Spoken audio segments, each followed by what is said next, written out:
नमस्कार दोस्तों। कास क्लासेज में मैं चंद्रास एक बार फिर से आपका हार्दिक स्वागत करता हूं। कास क्लासेज में हमने आपके लिए सीमा रेखा का चैप्टर चलाया हुआ था। आज ये इंटरनेशनल बॉर्डर लाइन सीमा रेखा विवाद से संबंधित फोर्थ वीडियो है और लास्ट वीडियो।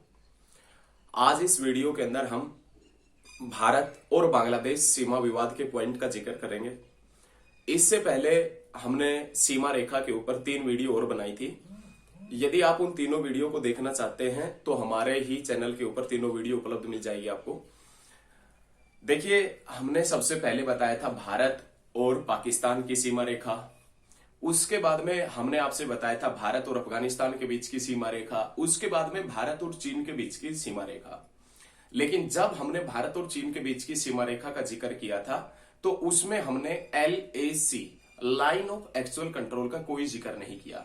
हम बस यही देखना चाहते हैं कि आप घर जाकर कितना पढ़ते हैं या आप इस वीडियो को कितने टाइम तक देखते हैं और आपका दिमाग कितने बेहतरीन तरीके से कार्य करता है। इसलिए हमने पिछली तीनों वीडियो के अंदर LAC का जिक्र नहीं किया, LAC line of actual control का।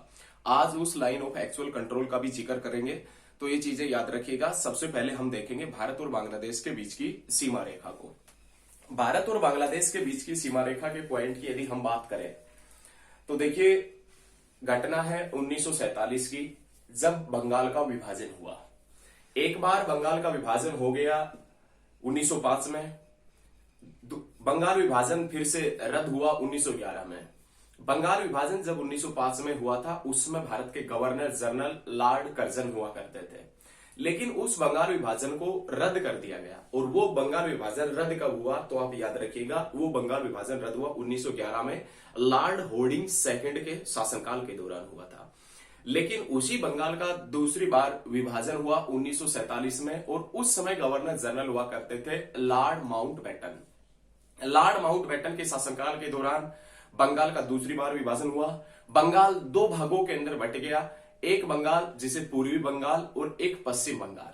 पश्चिम बंगाल वेस्ट बंगाल जो वर्तमान में भारत के पास में है। पूर्वी बंगाल 1947 के बाद में पूर्वी पाकिस्तान कहलाया था। याद रखिएगा, पूर्वी बंगाल 1947 के बाद में पूर्वी पाकिस्तान कहलाया था। और दिसंबर 1971 भारत सरकार के अथक प्रयासों से भारत और पाकिस्तान के युद्ध के पश्चात, देखिए 3 दिसंबर 1971 में भारत और पाकिस्तान के बीच में युद्ध हुआ था। उसी युद्ध के पश्चात भारत सरकार के अथक प्रयासों से एक देश बना था, और उस देश का नाम क्या हुआ करता था तो आप याद रखिएगा, उस देश का नाम हुआ करता था बांग्लादेश। लेकिन 1947 में जब भारत और पाकिस्तान का विभाजन हुआ था तो ये उसके बाद में पूर्वी पाकिस्तान कहलाया था, और 1971 के बाद में क्या कहलाया था तो आप याद रखिएगा, बांग्लादेश कहलाया था। लेकिन भारत और बांग्लादेश के मध्य 4 सीमा विवाद है, 4 पॉइंट है जो सीमा विवाद का कार्य करते हैं भारत और बांग्लादेश के मध्य। जिसमें फर्स्ट नाम आता है मुर्शिदाबाद, जो भारत के अंदर पड़ता है। मुर्शिदाबाद जो भारत के अंदर पड़ता है, और ये यहां पर एक गांव पड़ता है, एक क्षेत्र पड़ता है जो राजशाही का क्षेत्र है। राजशाही जो बांग्लादेश के अंदर है, और मुर्शिदाबाद जो भारत के अंदर पड़ता है। ये सीमा विवाद है कौन कौन से देशों के मध्य? भारत और बांग्लादेश के मध्य। अब ये सीमा रेखा विवाद किससे उत्पन्न हो रहा है या किसके कारण ये सीमा रेखा विवाद बना है तो आप याद रखिएगा, मुर्शिदाबाद भारत और राजशाही बांग्लादेश के मध्य से यहां से एक नदी बहती है, और ये जो नदी बहती है, इस नदी का नाम क्या है तो याद रखिएगा, इस नदी का नाम है गंगा, जो भारत की सबसे लंबी नदी है। राजशाही और मुर्शिदाबाद के बीच में एक नदी बहती है, उस नदी का नाम क्या है तो आप याद रखिएगा, उस नदी का नाम है गंगा। गंगा नदी जो है वो अपना मार्ग परिवर्तन करती रहती है, जिसके कारण भारत और बांग्लादेश के बीच में सीमा रेखा विवाद बनता ही रहता है। क्योंकि गंगा नदी आज से लगभग 10 साल पहले मुर्शिदाबाद की तरफ बहती थी, तो आज 10 साल बाद में किस तरफ बहने लगी है? राजशाही की तरफ बहने लगी। गंगा नदी अपना मार्ग बदलती रहती है, जिसके कारण ये सीमा रेखा भी, भारत और बांग्लादेश के बीच की सीमा रेखा भी बदलती रहती है। उसके बाद में भारत और बांग्लादेश के मध्य जो सेकंड विवाद है, भारत और बांग्लादेश के मध्य जो सेकंड विवाद है, उस सेकंड विवाद में नाम आता है करीमपुर।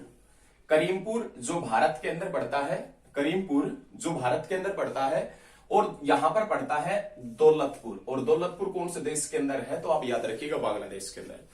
करीमपुर भारत के अंदर और बांग्लादेश के अंदर पड़ता है दौलतपुर। इन दोनों स्थानों के मध्य एक नदी बहती है। उस नदी का नाम क्या है? यहां से एक नदी बहती है और उस नदी का नाम क्या है? तो आप याद रखिएगा माता भंगा नदी। माता भंगा नदी। ये पूछे कि माता भंगा नदी कौन से दो देशों के मध्य सीमा विवाद का कार्य करती है?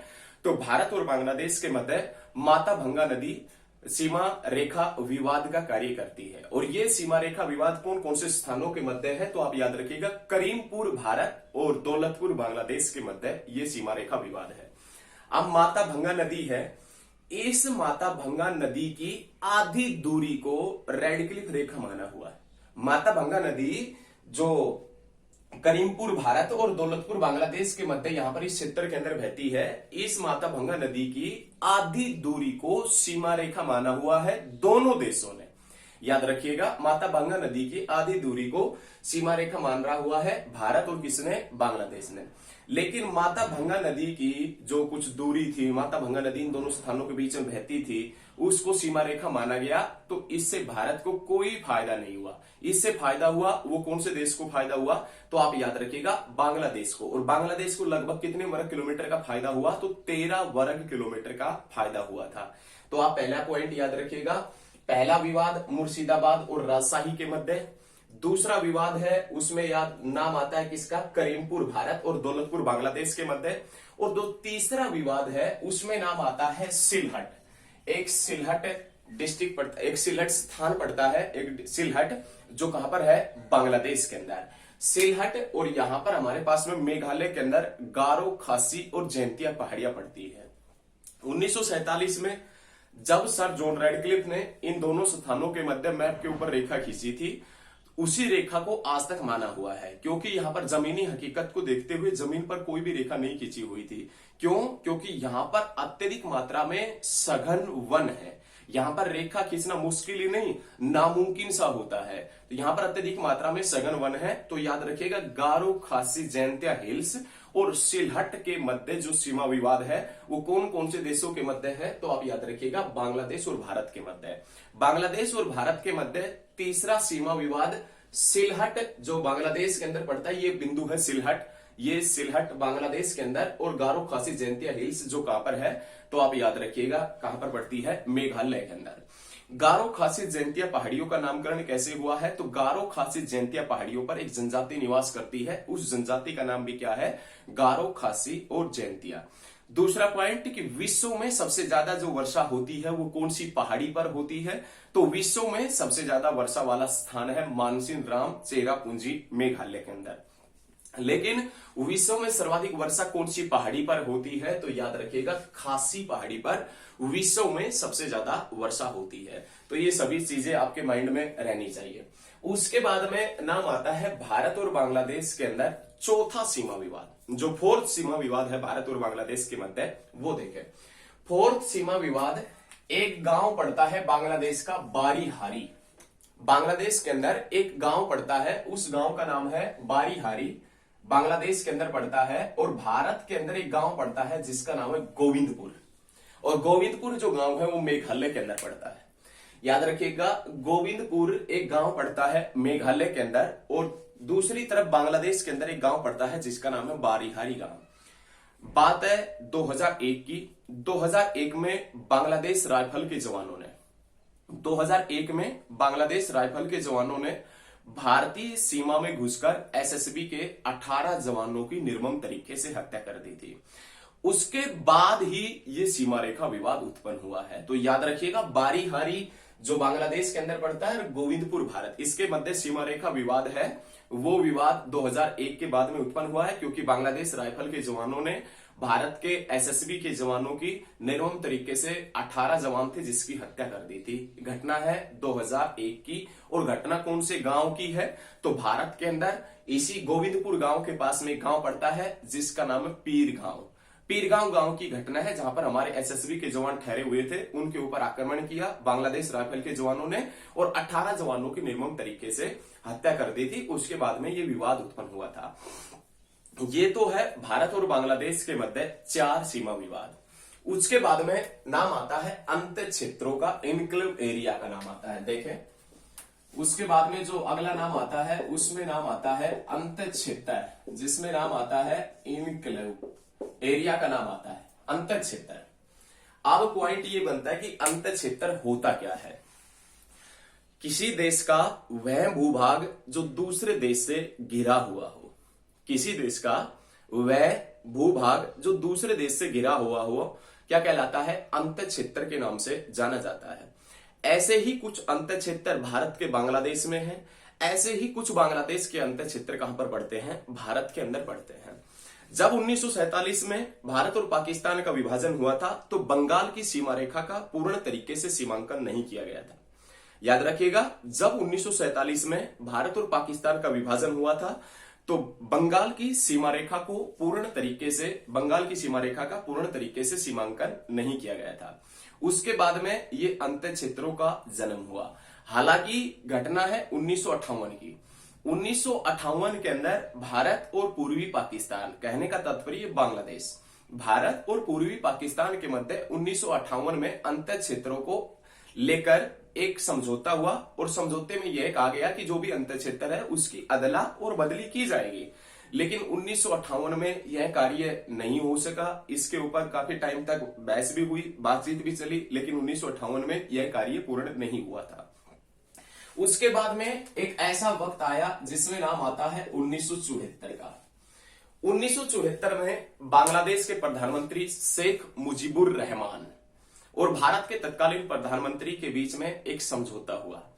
उस समझौते के तहत में अंत क्षेत्रों का अदला और बदली करनी थी, अदला बदली करनी थी दोनों अंत क्षेत्रों की। जो अंत क्षेत्र बांग्लादेश के भारत में है वो उसको सौंपे और भारत के बांग्लादेश में वो उसके सौंपे। दोनों देशों के मध्य समझौता हो जाता है। हालांकि बांग्लादेश की जो संसद है उसमें भी ये पारित हो जाता है ये समझौता, लेकिन भारत की जो संसद है उसमें थोड़ा सा रुकावट हो जाता है, जिसके कारण इस समझौते पर अमल न हो सका और फिर से मामला किस में चला गया? खटाई में पड़ गया। फिर से मामला 1974 में फिर से अंत क्षेत्रों के ऊपर कोई डिस्कस नहीं हुआ, कोई इस पर समझौता नहीं हुआ। जो अंत क्षेत्र थे पहले वो अंत क्षेत्र सेम टू सेम है। लेकिन 1974 की जो तत्कालीन केंद्र सरकार थी, तत्कालीन जो भारत सरकार थी, उस भारत सरकार ने एक प्रयास बेहतरीन किया था। 1974 में जो भारत सरकार थी उसने कहा था कि जो भी अंत क्षेत्र भारत के बांग्लादेश में है और भारत के अंत क्षेत्र जो बांग्लादेश के अंदर है, बांग्लादेश के जो भारत के अंदर है, उन अंत क्षेत्रों के मध्य 178 मीटर चौड़ा रास्ता होगा। याद रखिएगा, घटना कब की है? 1974 की। और ये कहा गया उस समय भारत सरकार ने कहा कि जो भारत के अंत क्षेत्र है और बांग्लादेश के अंत क्षेत्र है उनके मध्य 178 मीटर चौड़ा रास्ता होगा। और ये 178 मीटर चौड़ा रास्ता जो बांग्लादेश के अंत क्षेत्र भारत में है और भारत के अंत क्षेत्र जो बांग्लादेश में है, उन व्यक्तियों को आपस में मिलने के लिए बनाया जाएगा। याद रखिएगा, 178 मीटर चौड़ा रास्ता। और ये 178 मीटर चौड़ा रास्ता ही किस नाम से जाना जाता है? 3 बिघा कॉरिडोर के नाम से। तो याद रखिएगा, 3 बिघा गलियारा या 3 बिघा जो कॉरिडोर है इसी को कहते हैं, जो 1974 में इसकी नींव रखी गई थी। 1974 में 3 बिघा गलियारा क्या है कि जो अंत क्षेत्र है उनमें लोगों का एक अंत क्षेत्र से दूसरे देश के अंत क्षेत्रों में आपस में गमन हो सके। लेकिन 1974 में तो बस इसकी नींव पड़ी थी, इसके ऊपर विचार किया गया था। लेकिन ये 3 बिघा कॉरिडोर है, इसकी शुरुआत कब हुई थी? तो याद रखिएगा, 1992 के अंदर तत्कालीन प्रधानमंत्री पीवी नरसिम्हा राव जो प्रधानमंत्री हुआ करते थे 1992 के अंदर, और उसी 1992 के अंदर 3 बिघा कॉरिडोर को खोला गया था।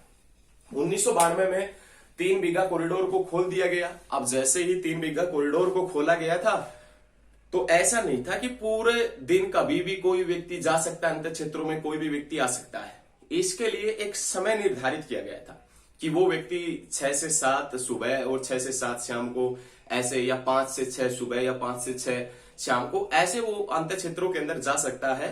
तो इसके लिए एक समय निर्धारित किया गया था। याद रखिएगा, ऐसा नहीं था कि पूरे दिन कभी भी अंत क्षेत्रों में जाए, दूसरे देश के लोग उस अंत क्षेत्र में जाए या उस क्षेत्र के लोग उस अंत क्षेत्र में जाए। इस प्रकार की कोई भी घटना नहीं हुई थी। लेकिन एक टाइम ऐसा आया कि घटना है 2011 की। भारत के तत्कालीन प्रधानमंत्री 2011 में जो तत्कालीन प्रधानमंत्री थे डॉक्टर मनमोहन सिंह, वो बांग्लादेश की राजधानी ढाका पहुंचते हैं और ढाका के अंदर बांग्लादेश और भारत के मध्य अंत क्षेत्रों के ऊपर जो ये 3 बीघा कॉरिडोर खोला गया था, इसके ऊपर एक समझौता होता है और उसी समय 3 बीघा कॉरिडोर को पूर्ण तरीके से खोल दिया जाता है। याद रखिएगा, डॉक्टर मनमोहन सिंह जो ढाका गए 2011 के अंदर, उन बांग्लादेश और भारत के अंदर एक समझौता हुआ 2011 के अंदर, और वो समझौता किसके ऊपर था? अंत क्षेत्रों के अंदर जो 3 बीघा कॉरिडोर है उसको खुलवाने के ऊपर वो समझौता हुआ 2011 के अंदर। उस समझौते के तहत ही पूर्ण तरीके से इस अंत क्षेत्र वाला रास्ता था 3 बीघा कॉरिडोर, इसको पूर्ण तरीके से खोल दिया गया था कि कोई व्यक्ति कभी भी अंत क्षेत्रों के अंदर जा सकता है, कभी भी वापिस आ सकता है। तो ये अंत क्षेत्र था, अंत क्षेत्रों का पॉइंट था जिसके मध्य 3 बीघा कॉरिडोर है। लेकिन अभी भी विवाद अटका हुआ था, अभी भी 2011 के बाद में विवाद अटका हुआ था, अंत क्षेत्रों का विवाद था। लेकिन नवंबर 2014 के अंदर भारत के तत्कालीन नए प्रधानमंत्री बने थे नरेंद्र मोदी। नवंबर 2014 के अंदर श्री नरेंद्र मोदी बांग्लादेश की राजधानी ढाका पहुंचते हैं और वहां पर श्री नरेंद्र मोदी और बांग्लादेश के जो तत्कालीन प्रधानमंत्री थे उनके बीच में एक समझौता होता है और वो समझौता अंत क्षेत्रों को आपस में बदलने के लिए होता है। लेकिन इसके ऊपर श्री नरेंद्र मोदी सहमत हो जाते हैं। उसके बाद में जो भी भारत की सभी राजनीतिक पार्टियां थी उन्होंने भी संसद में ये बिल वगैरह पारित कर दिया था, इसको संशोधन को पारित कर दिया था जो बांग्लादेश से संबंधित है। उसके बाद में हुआ क्या कि नरेंद्र मोदी के आश्वासन के बाद में बांग्लादेश की संसद के अंदर भी ये संशोधन पारित हो जाता है कि अंत क्षेत्रों की अदला और बदली होगी। लेकिन उसी समय एक ऐसा विचार आया लोगों के मन में कि एक बार जो अंत क्षेत्रों के अंदर लोग रह रहे हैं उनसे पूछ लिया जाए कि वो भारत के अंदर रहना चाहते हैं या बांग्लादेश के अंदर रहना चाहते हैं। इस प्रकार से उनसे पूछ लिया जाए, उनकी इच्छा जान ली जाए। लेकिन बाद में उन सभी व्यक्तियों ने इच्छा जाहिर की थी, जो भी व्यक्ति थे, जितने भी व्यक्ति थे कि हम भारत में रहना चाहते हैं, हम बांग्लादेश में, उनकी इच्छा के अकॉर्डिंग ही कार्य किया गया था। लेकिन हम आपको बता देते हैं कि भारत के अंदर जो बांग्लादेश के अंदर जो भारत के 51 अंत क्षेत्र हुआ करते थे, याद रखिएगा, बांग्लादेश के अंदर भारत के 51 अंत क्षेत्र थे, इनक्लेव एरिया। याद रखिएगा, बांग्लादेश के अंदर भारत के 51 अंत क्षेत्र थे, वो बांग्लादेश ने किसको सौंप दिए या वो अंत क्षेत्र किसके हो गए? भारत के हो गए। याद रखिएगा, उन अंत क्षेत्रों के अंदर 51 अंत क्षेत्रों के अंदर भारत की कितनी जनसंख्या निवास करती थी? तो याद रखिएगा आप 14,215। बांग्लादेश के 51 अंत क्षेत्र भारत के हो गए और 14,215 जनसंख्या या 14,215 व्यक्ति कौन से देश के हो गए? भारत के। लेकिन बांग्लादेश के कुछ अंत क्षेत्र भारत के अंदर थे और बांग्लादेश के 111 अंत क्षेत्र हुआ करते थे भारत के अंदर। तो ये 111 अंत क्षेत्र कौन से देश के हो गए? बांग्लादेश के। और 17,000 ये 14,215 है और ये 17,165। देखिए, फिर से आप समझने की कोशिश कीजिए, एक बार फिर से रिपीट करते हैं।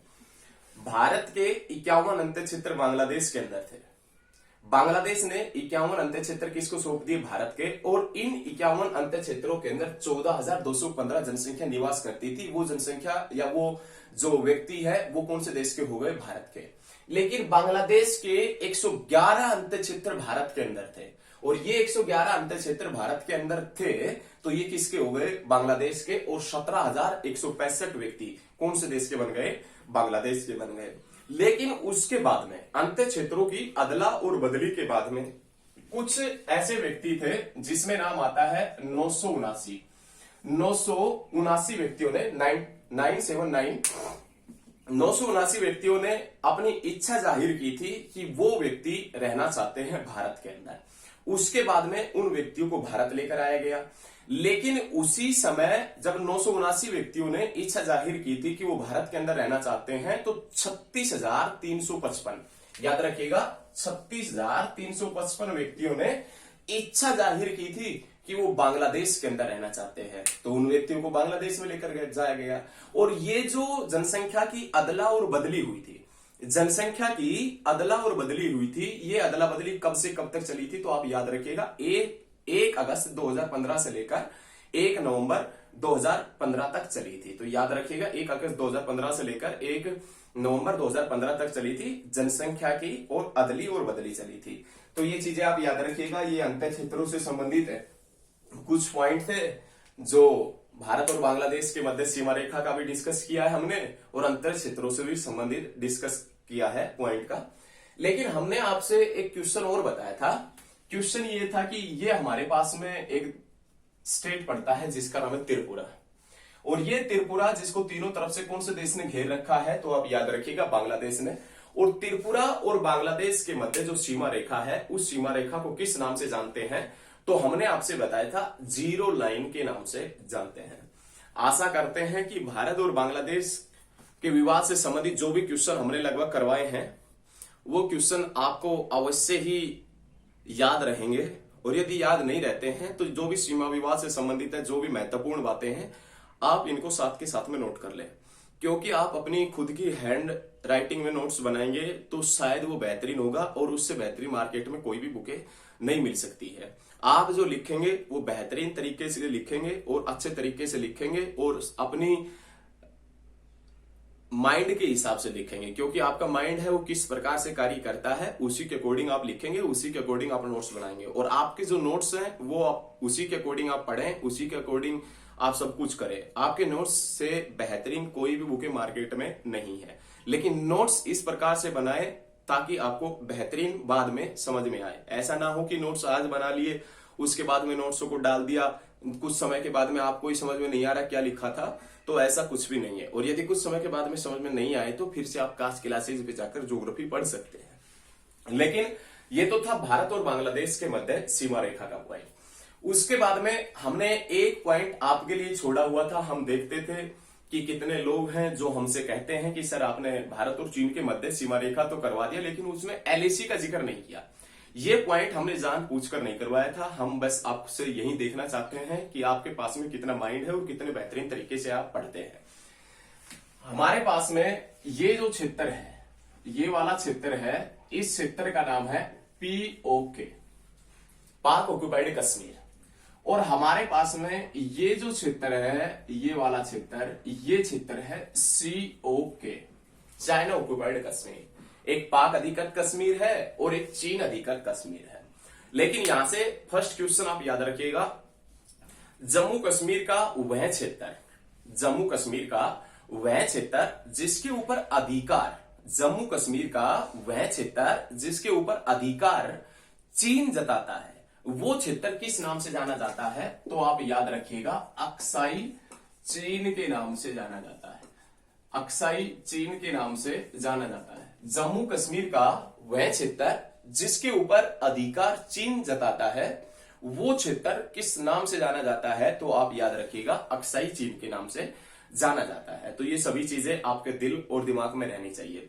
लेकिन अक्साई चीन या COK और जम्मू कश्मीर के मध्य जो सीमा रेखा है, याद रखिएगा COK, अक्साई चीन और जम्मू कश्मीर के मध्य जो सीमा रेखा है, इस सीमा रेखा को किस नाम से जानते हैं, LAC के नाम से, लाइन ऑफ एक्चुअल कंट्रोल के नाम से जानते हैं। लेकिन LAC जो जम्मू कश्मीर और COK के मध्य है, तो इस COK का क्षेत्रफल कितना है, तो याद रखिएगा भारत के अंदर एक स्टेट पड़ता है जिसका नाम है हरियाणा, और हरियाणा जिसका क्षेत्रफल है 44,212 वर्ग किलोमीटर। तो याद रखिएगा 40,000 वर्ग किलोमीटर के समथिंग, 40,000 वर्ग किलोमीटर के समथिंग COK का जो अक्साई चीन है उसका क्षेत्रफल है। ये चीजें आपके दिल और दिमाग में रहनी चाहिए। आज हम अंतिम 2 क्वेश्चन का डिस्कस करेंगे। पहला क्वेश्चन, भारत और चीन के मध्य सीमा रेखा कौन सी है, मैकमोहन रेखा। ये SSC नॉर्मल तरीके से पूछता है, लेकिन SSC इससे भी बेहतरीन तरीके से पूछेगा, CDS वगैरह के एग्जाम में पूछेगा, यदि वो इससे भी बेहतरीन तरीके से या इससे अपर लेवल में भी पूछेगा। आप मान लीजिए IAS वगैरह की तैयारी करते हैं तो उसमें भी यदि एक बार क्वेश्चन पूछ ले कि भारत और चीन के मध्य पश्चिमी सीमा रेखा को किस नाम से जानते हैं, भारत और चीन के मध्य पश्चिमी सीमा रेखा को किस नाम से जानते हैं, LAC के नाम से। और भारत और चीन के मध्य पूर्वी सीमा रेखा को किस नाम से जानते हैं, तो याद रखिएगा मैकमोहन रेखा के नाम से। भारत और चीन के मध्य पूर्वी सीमा रेखा मैकमोहन रेखा, और भारत और चीन के मध्य पश्चिमी सीमा रेखा LAC है, लाइन ऑफ एक्चुअल कंट्रोल है। तो आशा करते हैं सीमा रेखा से संबंधित सभी पॉइंट आपके दिल और दिमाग में आए होंगे। और यदि कोई भी पॉइंट फिर भी आपको किसी प्रकार का दिक्कत लगता है तो कमेंट में कोई भी क्वेश्चन आप पूछ लीजिएगा, लेकिन आप बेहतरीन तरीके से पढ़े, आपका सिलेक्शन हमारी प्राथमिकता है। धन्यवाद, मिलते हैं नेक्स्ट क्लास में।